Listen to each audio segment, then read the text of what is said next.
Sir ముఖ్యంగా ఆదోని పట్టణంలోన స్వీట్లు తయారీ కేంద్రాలు 2 పెద్ద ఉన్నాయి సార్. అవి తమిళ వాళ్ళు నిర్వహిస్తున్నారు. అక్కడ ఎలాంటి హైజెనిక్ లేదు, ఏం లేదు. మీరు వెళ్ళి చూసినా కూడా అలా ఉంటాయి. అవి 2. ఒకటి విత్తనాలు తయారీ కేంద్రం ఒకటి ఉంది. దాని మీద కూడా ఇంతవరకు అయింది అసలు ఏమున్నాయి ఏం లేదు. ప్రజల్లోనే విమర్శలు వస్తున్నాయి.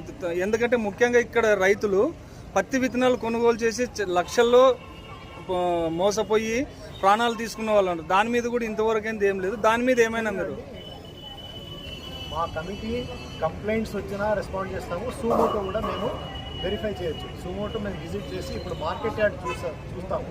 మార్కెట్ యార్డ్లో రైతులతో మాట్లాడమని చెప్పారు కలెక్టర్ గారు.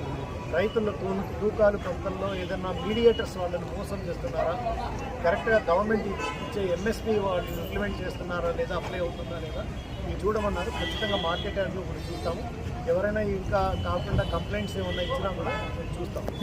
ఇప్పుడు ప్రస్తుతం అక్కడికి వెళ్తారా? ఇప్పుడు వెళ్తాం మార్కెట్ యార్డ్ కదా సార్. ఇక్కడ ఇత్తనాలు తయారీ కేంద్రానికి, ఆ స్వీట్ల తయారీ కేంద్రాలు చూస్తాం. ఫుడ్ సేఫ్టీ ఆఫీసర్స్, మా టీంలో ఫుడ్ సేఫ్టీ ఆఫీసర్స్ కూడా ఉన్నారు.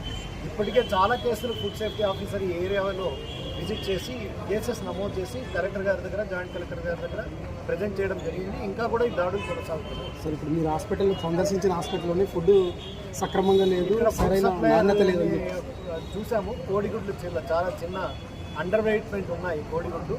అతని మీద గవర్నమెంట్కి రిపోర్ట్ వస్తాం.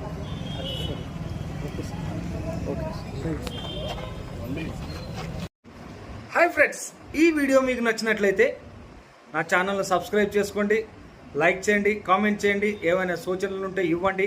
అలాగే ఫేస్బుక్లో నా వాల్మీకి సుధాకర్ అన్న పేజ్ని ఫాలో అవ్వండి, నాకు సపోర్ట్ చేయండి. మరొక వీడియోతో మీ ముందుకు వస్తాను. నమస్తే.